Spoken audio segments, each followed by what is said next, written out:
जय हिंद साथियों, आज की इस वीडियो में बात करने वाले आरआरबी आरपीएफ कांस्टेबल भर्ती परीक्षा 19/1/2019 को पूछा यह क्वेश्चन प्रथम पाली में 6 देखने वाले हैं। यानी कि प्लेलिस्ट में अगर जाइएगा तो वहाँ 5 तक करा चुके हैं। अगर नहीं देखे हैं तो या कमेंट में या तो डिस्क्रिप्शन में इसका लिंक दे देंगे, जाकर देख सकते हैं। 5 तक करा चुके हैं। आज की इस वीडियो में हम 6 सेट कराने वाले हैं, ठीक ना। तो चलिए फटाफट से वीडियो को शुरू करते हैं। आपसे ये रिक्वेस्ट होगा कि वीडियो को अंत तक जरूर देखना। चैनल पर नए हैं तो चैनल को सब्सक्राइब करके वीडियो को लाइक जरूर से कर देना। तो आप भी आरपीएफ कांस्टेबल भर्ती परीक्षा की तैयारी कर रहे हैं तो इस वीडियो को अंत तक जरूर देखना। 1 मंथ बचा है एग्जाम में, ठीक ना। 8 जनवरी से इसका एग्जाम शुरू है, ठीक ना। अगर प्रीवियस ईयर क्वेश्चन देख लिए हैं तो एक बार रिवाइज जरूर कर लीजिए, और नहीं देखें तो वीडियो को अंत तक जरूर देखना, ठीक ना। तो चलिए फटाफट से वीडियो को शुरू करते हैं। आपसे यही रिक्वेस्ट होगा कि वीडियो को अंत तक जरूर देखना है। चैनल पर नए हैं तो चैनल को सब्सक्राइब करके वीडियो को लाइक जरूर से कर देना। तो चलिए 1 नंबर क्वेश्चन देखते हैं। 1 नंबर में पूछा था भारतीय दूरसंचार नियामक प्राधिकरण यानी कि TRIAI का मुख्यालय कहाँ स्थित है। तो ये कहाँ पर स्थित है, तो इसका करेक्ट आंसर हो जाएगा नई दिल्ली में। Option B the correct answer हो जाएगा, नई दिल्ली में स्थित है। तो चलिए नेक्स्ट देखते हैं। नेक्स्ट यहाँ पर 2 नंबर क्वेश्चन में पूछा था जिस धन को भूमि, भवन, मशीन और अन्य उपकरण जैसी परिसंपत्तियों को खरीदने के लिए खर्च किया जाता है तो उसे क्या कहते हैं। तो उसे क्या कहते हैं आपको बताना था। तो इसका करेक्ट आंसर हो जाएगा उसे निवेश कहते हैं। Option A the correct answer हो जाएगा, उसे निवेश कहते हैं। तो चलिए नेक्स्ट क्वेश्चन देखते हैं। नेक्स्ट यहाँ पर 3 नंबर क्वेश्चन में पूछा था निम्न में से क्या भारत के संविधान की प्रस्तावना का भाग नहीं है। तो इनमें से कौन सा प्रस्तावना की भाग नहीं है आपको बताना था। संविधान की कौन सी प्रस्तावना का भाग है, तो यहाँ पर नहीं है, ठीक ना। तो स्वतंत्रता भी है, समता भी है और न्याय भी है। तो इसका करेक्ट आंसर हो जाएगा राष्ट्रीय ध्वज, यह संविधान की प्रस्तावना का भाग नहीं है। तो option B the correct answer हो जाएगा। तो चलिए नेक्स्ट देखते हैं। नेक्स्ट यहाँ पर 4 नंबर क्वेश्चन में पूछा था फार्मूला 1 में चालकों को महत्वपूर्ण संदेश देने की विभिन्न रंगों के ध्वज का प्रयोग किया जाता है। सफेद ध्वज किसे इंगित करता है। तो सफेद ध्वज किसे इंगित करता है आपको बताना था। तो इसका करेक्ट आंसर यहाँ पर हो जाएगा ट्रैक पर धीमी गति से चलने वाले वाहन की चेतावनी। Option C the correct answer इसका हो जाएगा। तो चलिए नेक्स्ट क्वेश्चन देखते हैं। नेक्स्ट यहाँ पर 5 नंबर क्वेश्चन में पूछा था जबलपुर शहर किस नदी के किनारे स्थित है। तो शहर और नदी के किनारे वाले शहर आपको याद करके जाना है, ठीक ना। पूछा जाता है, ठीक ना। तो जबलपुर यानी जबलपुर किस नदी के किनारे स्थित है आपको बताना था। तो 5 का करेक्ट आंसर यहाँ पर हो जाएगा नर्मदा नदी के किनारे स्थित है। Option D the correct answer हो जाएगा। तो चलिए नेक्स्ट क्वेश्चन देखते हैं। नेक्स्ट यहाँ पर 6 नंबर क्वेश्चन में पूछा था महिला और बाल विकास मंत्रालय में वर्तमान में मंत्रिमंडल सदस्य यानी कैबिनेट मंत्री कौन है। तो कैबिनेट मंत्री उस समय कौन था आपको बताना था। इसका करेक्ट आंसर हो जाएगा Shrimati Maneka Sanjay Gandhi. Option C the correct answer हो जाएगा। तो चलिए नेक्स्ट देखते हैं। नेक्स्ट यहाँ पर 7 नंबर क्वेश्चन में पूछा था भारत के प्रथम मुस्लिम राष्ट्रपति कौन थे। तो ये हो जाता जाकिर हुसैन। यहाँ पर देख लीजिए ऑप्शन के हिसाब से यहाँ पर हो जाएगा doctor Zakir Hussain. Option C the correct answer हो जाएगा। तो चलिए नेक्स्ट क्वेश्चन देखते हैं। नेक्स्ट यहाँ पर 8 नंबर क्वेश्चन में पूछा था राष्ट्रीय कैडेट यानी कि राष्ट्रीय कैडेट के संस्थापक कौन है। तो इसके संस्थापक कौन है आपको बताना है। तो 8 का करेक्ट आंसर यहाँ पर हो जाएगा Hridaynath Kunzru. Option A the correct answer हो जाएगा। तो चलिए नेक्स्ट देखते हैं। नेक्स्ट यहाँ पर 9 नंबर क्वेश्चन में पूछा है तो कौन सा देश प्राकृतिक रबड़ का सबसे बड़ा उत्पादक है। तो कौन सा देश प्राकृतिक रबड़ का सबसे बड़ा उत्पादक देश है आपको बताना था। तो 9 का करेक्ट आंसर यहाँ पर हो जाएगा Thailand. Option C the correct answer हो जाएगा थाईलैंड सबसे बड़ा रबड़ उत्पादक देश है। तो चलिए नेक्स्ट क्वेश्चन देखते हैं। नेक्स्ट यहाँ पर 10 नंबर क्वेश्चन में पूछा था माइकल जॉर्डन किस खेल से संबंधित है। तो माइकल जॉर्डन किस खेल से संबंधित है आपको बताना था। तो 10 का करेक्ट आंसर यहाँ पर हो जाएगा बास्केटबॉल से संबंधित है। Option B the correct answer हो जाएगा ये बास्केटबॉल से संबंधित है। तो यहाँ पर पूछा मतलब कि खेल से अगर बात करें तो यहाँ पर 4 से 5 प्रश्न पूछा जाता है। तो खेल को आपको कर जाना है, ठीक ना। तो चलिए फटाफट से अगला क्वेश्चन देखते हैं। अगला पूछा गया था ऑगस्टा मास्टर ट्रॉफी किस खेल से संबंधित है। ये भी खेल से पूछा गया क्वेश्चन है, ठीक ना। तो 11 का करेक्ट आंसर हो जाएगा गोल्फ यानी कि option A the correct answer हो जाएगा गोल्फ से संबंधित है। तो चलिए नेक्स्ट देखते हैं। नेक्स्ट अभी लेटेस्ट में जिस टॉपिक से सबसे ज़्यादा प्रश्न पूछा जाता है, ठीक ना, उसको आपको पूरा रिवीजन कर जाना है, ठीक ना, ताकि वहाँ पर क्वेश्चन फंस सके, ठीक ना। अगर जिस टॉपिक से सबसे ज़्यादा प्रश्न पूछा जाता है, ठीक ना, उसको पढ़कर जाते हैं, ठीक ना, तो आपका एग्जाम में क्वेश्चन बनने की 100% संभावना रहती है, ठीक ना, इसलिए इसे पढ़कर जाना है। तो यहाँ पर 12 नंबर क्वेश्चन वो पूछा था, भारत में निम्न में से कौन सी भाषा किसी भी राज्य में की राजभाषा नहीं है। तो यहाँ पर देख लेते हैं कौन सी भाषा सभी राज्य की भाषा यानी कि किसी भी राज्य भाषा नहीं है, किसी भी राज्य की राजभाषा नहीं है। तो पंजाबी का तो पंजाबी है ये, गुजराती का गुजराती है ये, उड़िया का उड़िया है ये। तो ये जो हो जाएगा खासी, ये किसी राज्य की भाषा नहीं है। इसका करेक्ट आंसर हो जाएगा option D. Option D the correct answer हो जाएगा, यहाँ पर नहीं पूछा है, ठीक ना। तो चलिए नेक्स्ट देखते हैं। नेक्स्ट यहाँ पर पूछा गया था 13 नंबर में, अरुणाचल प्रदेश का राजधानी किस शहर कौन सा है, यानी कि अरुणाचल प्रदेश का राजधानी कहाँ है। सिंपल सा क्वेश्चन था, ईटानगर है। ऑप्शन डी इधर करेक्ट आंसर हो जाए। राजधानी और शहर और देश की राजधानी और देश की राजधानी आपको याद रखना है, ठीक ना, मतलब राज्य की राजधानी भी याद रखना है और देश की भी राज्य की राजधानी और मुद्रा दोनों याद कर जाना है, ठीक ना। इससे 1 से 2 प्रश्न पूछा ही जाता है। तो चलिए 14 नंबर क्वेश्चन में पूछा था, इस शासक ने G2E का तात्पर्य क्या है। तो G2E का तात्पर्य क्या है आपको बताना था। तो इसका करेक्ट आंसर हो जाए गवर्नमेंट टू एम्प्लॉय।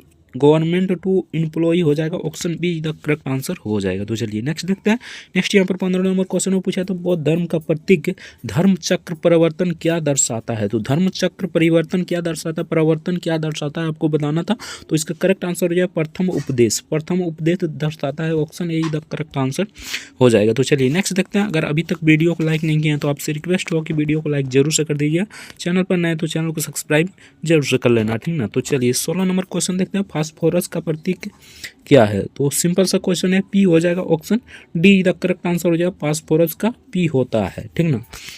तो चलिए नेक्स्ट देखते हैं। नेक्स्ट यहाँ पर 17 नंबर क्वेश्चन में पूछा था, भारत के प्रधानमंत्री को शपथ कौन दिलाता है। तो राष्ट्रपति दिलाता है, यहाँ पर हो जाता है ऑप्शन डी, राष्ट्रपति दिलाता है। भारत के प्रधानमंत्री को शपथ राष्ट्रपति दिलाता है, option D the correct answer हो जाएगा। तो चलिए नेक्स्ट देखते हैं। नेक्स्ट यहाँ पर 18 नंबर में पूछा था, घनत्व SI इकाई क्या है, यानी घनत्व की SI इकाई क्या है आपको बताना था। तो इसका करेक्ट आंसर हो जाएगा kg मीटर पर, यहाँ पर -3 हो जाएगा, ठीक ना, प्रति -3 हो जाएगा, option B the correct answer हो जाएगा। तो चलिए नेक्स्ट क्वेश्चन देखते हैं। नेक्स्ट यहाँ पर 19 नंबर क्वेश्चन में पूछा था, पानीपत का द्वितीय युद्ध कब हुआ था। तो option D the correct answer हो जाएगा 1556 ईस्वी को। तो चलिए नेक्स्ट क्वेश्चन देखते हैं। नेक्स्ट यहाँ पर पूछा यह क्वेश्चन था 20 नंबर में, PPF यानी P और F का पूर्ण रूप क्या है आपको बताना था, ठीक ना। तो इसका करेक्ट आंसर क्या हो जाएगा। तो इसका करेक्ट आंसर यहाँ पर हो जाएगा पब्लिक प्रोविडेंट फंड, यानी कि प्रोविडेंट फंड हो जाएगा, option C the correct answer इसका हो जाएगा, पब्लिक प्रोविडेंट फंड। तो चलिए नेक्स्ट क्वेश्चन देखते हैं। नेक्स्ट यहाँ पर 21 नंबर ने पूछा था, संसद सदस्य राधेश्याम विश्वास किस राज्य से हैं। तो ये किस राज्य से हैं आपको बताना था। तो 21 का करेक्ट आंसर हो जाए असम के, ऑप्शन ए इधर करेक्ट आंसर हो जाए, ये असम के है। तो चलिए नेक्स्ट देखते हैं। नेक्स्ट यहाँ पर 22 नंबर क्वेश्चन में पूछा था, गोवा का लोक नृत्य क्या है। तो गोवा का लोक नृत्य क्या है आपको बताना था। तो इसका करेक्ट आंसर हो जाए मांडो, ऑप्शन ए इधर करेक्ट आंसर हो जाए, मांडो इसका लोक नृत्य है। तो चलिए नेक्स्ट देखते हैं। 23 नंबर में पूछा था, भारत के संविधान के किस अनुसूची के अंतर्गत राज्य के नाम और उसका प्रादेशिक अधिकार क्षेत्र आता है। तो कौन से मतलब किस अनुसूची के अंतर्गत आता है आपको बताना था। तो 23 का करेक्ट आंसर यहाँ पर हो जाएगा ऑप्शन डी, प्रथम, यानी प्रथम अनुसूची के अंतर्गत आता है 22 यानी कि 28 राज्य और 8 केंद्र शासित प्रदेश, ठीक ना। तो चलिए नेक्स्ट देखते हैं। नेक्स्ट यहाँ पर पूछा गया था 24 नंबर क्वेश्चन में, कांच, साबुन और कागज उद्योग के में निम्न में से किसका उपयोग किया जाता है। तो कांच, साबुन और कागज और यहाँ पर साबुन और कागज, ठीक ना, में निम्न में से किसका प्रयोग किया जाता है, यानी किसका प्रयोग किया जाता है आपको बताना था। तो 24 का करेक्ट आंसर यहाँ पर हो जाए सोडियम कार्बोनेट का प्रयोग किया जाता है, ऑप्शन ए इधर करेक्ट आंसर हो जाएगा सोडियम कार्बोनेट। तो चलिए नेक्स्ट देखते हैं। अगर अभी तक वीडियो को लाइक नहीं किए हैं तो आपसे रिक्वेस्ट होगी वीडियो को लाइक जरूर से कर दीजिएगा, चैनल पर नए तो चैनल को सब्सक्राइब जरूर से कर लीजिएगा और इस वीडियो को लास्ट तक यानी कि एंड तक जरूर देखना है, ठीक ना। तो चलिए 25 नंबर देखते हैं। 25 नंबर पूछा था, एमपी में स्मारक चिन्ह का समूह विश्व विरासत स्थल किस राज्य में स्थित है। तो ये किस राज्य में स्थित है आपको बताना था। तो 25 का करेक्ट आंसर हो जाएगा कर्नाटक राज्य में स्थित है, option B the correct answer हो जाएगा। तो चलिए नेक्स्ट क्वेश्चन देखते हैं। नेक्स्ट यहाँ पर 26 नंबर पूछा था, निम्न में से क्या संघ शासित प्रदेश नहीं है। तो इनमें से कौन सा यानी कि केंद्र शासित प्रदेश नहीं है, संघ शासित होते ही कहते हैं, यानी केंद्र शासित प्रदेश नहीं है। तो चंडीगढ़ ये भी है, पुडुचेरी, दादर नगर हवेली ये भी है। तो इसका करेक्ट आंसर हो जाए त्रिपुरा एक राज्य है, ये केंद्र शासित प्रदेश नहीं है। तो चलिए नेक्स्ट देखते हैं। नेक्स्ट यहाँ पर पूछा था 27 नंबर में, मैग्नीशियम हाइड्रोक्साइड के लिए रासायनिक सूत्र है। तो मैग्नीशियम हाइड्रोक्साइड का रासायनिक सूत्र क्या होता है आपको बताना था। तो 27 का करेक्ट आंसर हो जाए MgOH का होल 2, ऑप्शन बी इधर करेक्ट आंसर हो जाएगा। तो चलिए नेक्स्ट देखते हैं। नेक्स्ट यहाँ पर 28 नंबर में पूछा था बर्फ का अपर्तनांक होता है, तो 1.31 होता है, ऑप्शन ए इधर करेक्ट आंसर हो जाएगा। तो चलिए नेक्स्ट देखते हैं।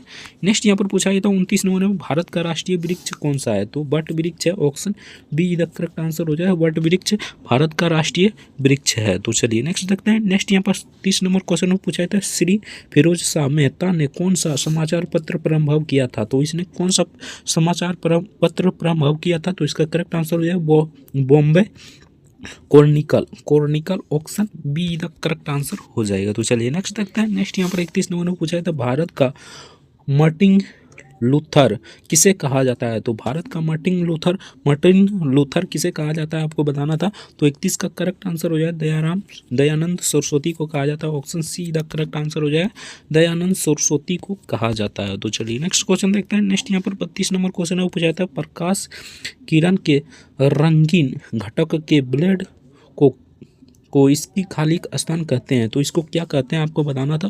तो 32 का करेक्ट आंसर हो जाएगा ऑप्शन डी, स्पेक्ट्रम कहते हैं, ऑप्शन डी इधर करेक्ट आंसर हो जाएगा, स्पेक्ट्रम कहते हैं। तो चलिए नेक्स्ट देखते हैं।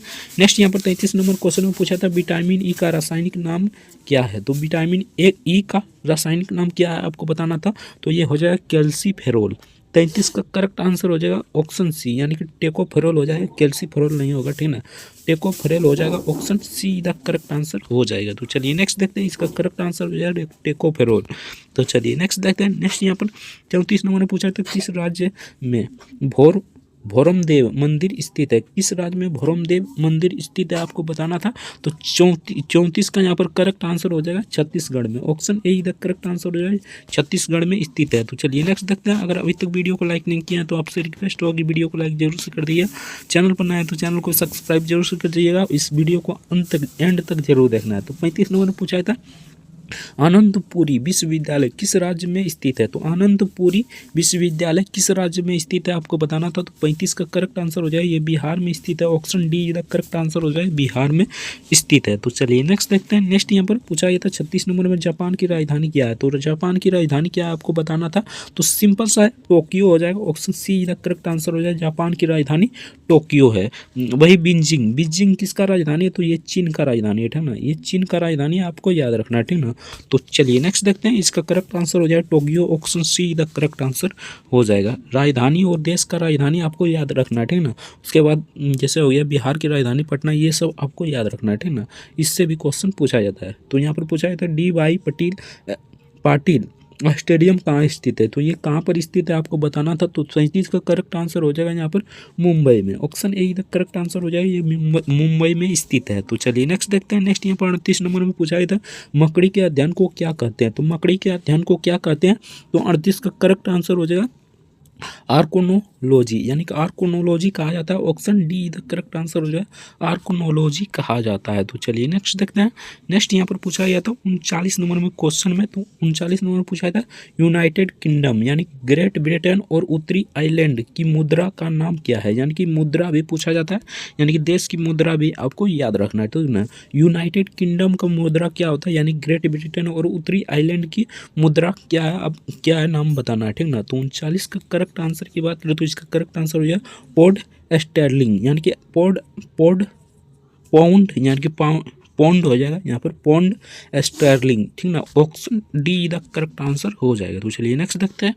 नेक्स्ट यहाँ पर 40 नंबर पूछा था रेत से बने स्थान और समुद्र के भीतर जमीन की पट्टी यानी कि द्वारा समुद्र से अलग हुए क्षारीय पानी की झील को क्या कहते हैं। तो इसके झील को पानी को क्या कहते हैं। तो लेंगुर झील कहते हैं, option C the correct answer हो जाएगा। 40 का correct answer option C the correct answer हो जाएगा। तो चलिए नेक्स्ट देखते हैं। नेक्स्ट यहाँ पर 41 नंबर ने पूछा था कुत्ते में गुणसूत्रों की संख्या कितनी होती है। तो प्रत्यय में गुणसूत्रों की संख्या कितनी होती है आपको बताना था। तो इसका करेक्ट आंसर क्या हो जाएगा, तो 41 का करेक्ट आंसर ऑप्शन 4 यानी कि 39 जोड़े होते हैं, option D the correct answer हो जाएगा। तो चलिए नेक्स्ट देखते हैं। नेक्स्ट यहाँ पर 42 नंबर पूछा था, निम्न में से किस ग्रह को युद्ध का रोमन देवता कहा जाता है। तो युद्ध का रोमन देवता किस ग्रह को कहा जाता है, तो मंगल को कहा जाता है, option D the correct answer हो जाएगा। तो चलिए नेक्स्ट देखते हैं। नेक्स्ट यहाँ पर 43 नंबर में पूछा गया था, संविधान सभा की कार्यकारिणी कर्म समिति के अध्यक्ष कौन थे। तो इसके अध्यक्ष के.एम. मुंशी थे, option C the correct answer हो जाएगा। तो चलिए नेक्स्ट देखते हैं। 44 नंबर पूछा था, रूपकुंड झील किस राज्य में स्थित है। तो रूपकुंड झील किस राज्य में स्थित है, तो उत्तराखंड में स्थित है, option D the correct answer हो जाएगा। तो यहाँ तो अगर अभी तक वीडियो को लाइक नहीं किए तो वीडियो को लाइक करके चैनल को सब्सक्राइब जरूर से कर दीजिएगा। तो चलिए नेक्स्ट क्वेश्चन देखते हैं और वीडियो को एंड तक यानी लास्ट तक जरूर देखना, ठीक ना। तो 44 नंबर पूछा था, खेल कूद में ITTF का पूर्ण रूप क्या है, यानी कि TTF का पूर्ण रूप क्या हो जाएगा आपको बताना था। तो 45 का करेक्ट आंसर हो जाएगा, option A international table tennis federation, option A the correct answer हो जाएगा। ITTF का पूर्ण रूप हो जाएगा इंटरनेशनल टेबल टेनिस फेडरेशन। तो चलिए नेक्स्ट क्वेश्चन देखते हैं। नेक्स्ट यहाँ पर पूछा था 46 नंबर में, मध्य प्रदेश में निम्न में से कौन सा बाघ अभ्यारण्य स्थित है। तो मध्य प्रदेश में कौन सा बाघ अभ्यारण्य स्थित है आपको बताना था। तो 46 का करेक्ट आंसर हो जाएगा पन्ना राष्ट्रीय उद्यान, option A the correct answer हो जाएगा, पन्ना राष्ट्रीय उद्यान मध्य प्रदेश में स्थित है। तो चलिए नेक्स्ट देखते हैं। नेक्स्ट यहाँ पर पूछा गया क्वेश्चन था 47 नंबर में। तो 47 नंबर में पूछा था, पृथ्वी का सबसे बड़ा तटस्थ उपग्रह कौन सा है। तो पृथ्वी का सबसे बड़ा तटस्थ ग्रह कौन सा है आपको बताना है। तो 47 का करेक्ट आंसर हो जाएगा चंद्र, यानी कि चंद्रमा जिसे कहते हैं, option D the correct answer हो जाएगा यहाँ पर चंद्र। तो चलिए नेक्स्ट देखते हैं। नेक्स्ट यहाँ पर पूछा गया क्वेश्चन था 48 नंबर में। तो 48 नंबर पूछा था, भारतीय पुरुष क्रिकेट टीम के बॉलिंग कोच वर्तमान में कौन है। तो उस समय का करंट अफेयर से पूछा गया क्वेश्चन था। तो इसका करेक्ट आंसर हो जाता ऑप्शन सी भरत अरुण, यानी कि option C the correct answer हो जाता भरत अरुण। तो चलिए नेक्स्ट देखते हैं। नेक्स्ट यहाँ पर पूछा था, दिबांग जैव मंडल कहाँ स्थित है। तो दिबांग जैव मंडल कहाँ पर स्थित है आपको बताना था। तो 49 का करेक्ट आंसर की बात करें तो इसका करेक्ट आंसर हो जाएगा अरुणाचल प्रदेश में स्थित है, option D the correct answer हो जाएगा अरुणाचल प्रदेश, इसका करेक्ट आंसर हो जाएगा। तो चलिए नेक्स्ट देखते हैं। 50 नंबर में पूछा था, 8वीं पंचवर्षीय योजना की अवधि क्या है। तो 8वीं पंचवर्षीय योजना की अवधि क्या आपको बताना था। तो सिंपल सा क्वेश्चन है यार, इसका करेक्ट आंसर हो जाएगा 1992 से 97, option D the correct answer हो जाएगा 1992 से 97। तो यहाँ से आपका रीजनिंग का प्रश्न शुरू हो जाता है। अगर रीजनिंग का सॉल्यूशन चाहिए तो कमेंट में जरूर बताना। चैनल पर नए है तो चैनल को सब्सक्राइब करके वीडियो को लाइक जरूर से कर देना। अगर कोई भी क्वेश्चन हो तो कमेंट में जरूर बताना। तो इसलिए मिलता है नेक्स्ट वीडियो में किसी नेक्स्ट टॉपिक के साथ। तब तक के लिए जय हिंद जय भारत, वंदे मातरम। वीडियो देखने के लिए आपका बहुत बहुत धन्यवाद।